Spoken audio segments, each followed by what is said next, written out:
The fans are done. Not with Real Madrid, with the entire system. I'm going through the comments this morning and the anger has shifted from "we drew at Betis" to "the whole thing is rigged and nobody is doing anything about it." That's a different kind of fury. And what's interesting is it's not even really about Thursday's match anymore.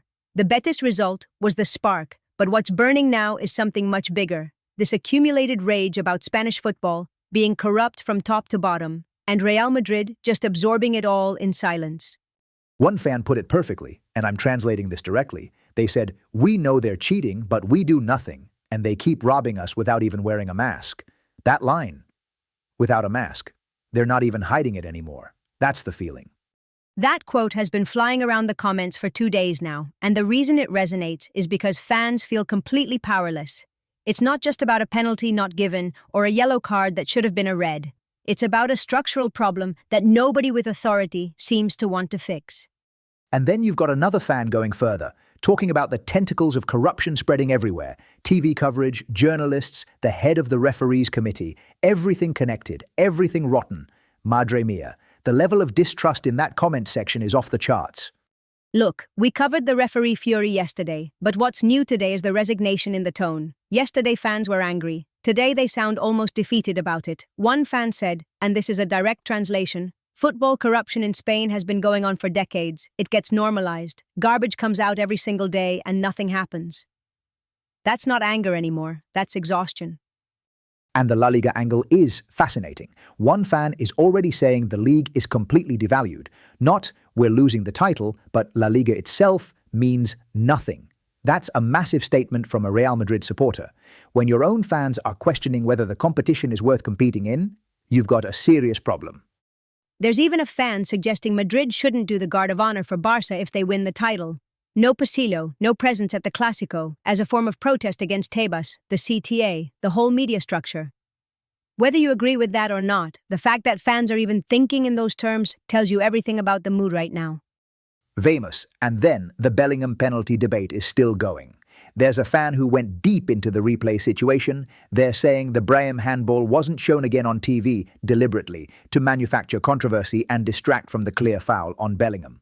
The conspiracy thinking is fully activated. What I find interesting about the Bellingham moment specifically is that it's become a symbol for something bigger. The argument isn't really, was it a penalty? Most fans seem to believe it was. The argument is, why does this keep happening to us? And why does the system protect everyone except Real Madrid? That's the emotional core of it. Right? And look, we've got 6 days until Espanyol. 6 days of this brewing. I don't know if that's a good thing or a bad thing for the fan base's mental state, Tio. Probably not great, but let's shift to something that's been simmering all week and finally boiled over. Because the Mbappé and Vinicius debate has taken a new turn, and it's not the usual who is better argument. It's something more uncomfortable. Yeah, this one stung me a little. A fan said, translating directly, "This team has lost 2 things, quality and competitiveness. Players like Mbappé and Vini have quality, but they're more focused on themselves than on the collective." That's a brutal indictment of both of them at the same time. And it's a shift from what we've been hearing all week.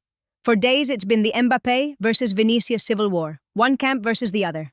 Now a segment of fans is saying, actually, you're both the problem. That's a new front opening up in this debate. Que barbaridad. Because think about what that means for the summer. If the fan base has turned on both of them, not just one, then there's no winning side in this argument. There's no sell Mbappé and we're fine. The question becomes, what does this team actually look like when it works as a team? And that connects to something Raúl Varela said that fans have been quoting around, that Real Madrid lacks pride, soul, heart, attitude, and commitment. Not tactics, not quality, character. When the criticism moves from technical to moral, that's when it gets really serious. Now, there's an interesting counter-narrative here, because Marca is reporting that Vinicius is actually Arbeloa's biggest supporter in the dressing room, personally and professionally. And fans are split on what to do with that information. Right. Some fans see it as proof that Arbeloa has at least one genuine ally in a fractured squad.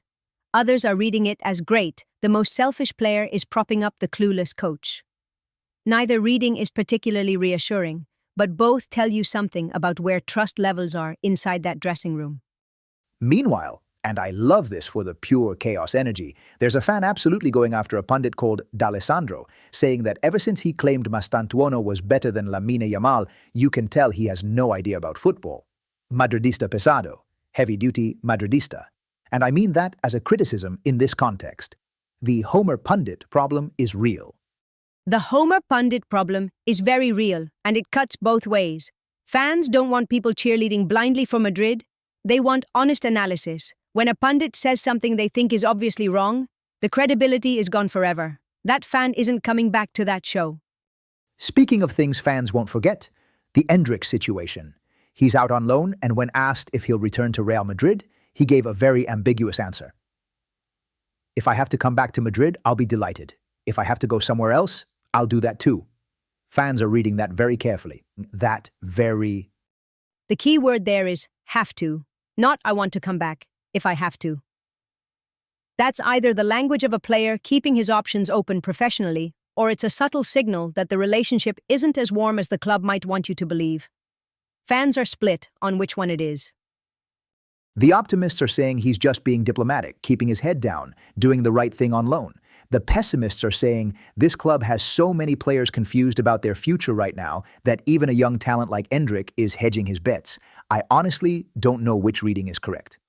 Neither do I. And that uncertainty is probably the most honest thing we can say about Real Madrid right now. 6 days out from Espanyol, with the title race functionally over. The fans angry at the system, angry at the players, and not entirely sure what they're rooting for anymore. That's the mood on April 27th. What I keep coming back to is that fan line. They keep robbing us without wearing a mask. Because that phrase captures something beyond football. It captures a feeling of institutional disrespect. And until something, a result, a statement, anything, breaks through that, the comments are going to stay exactly this dark.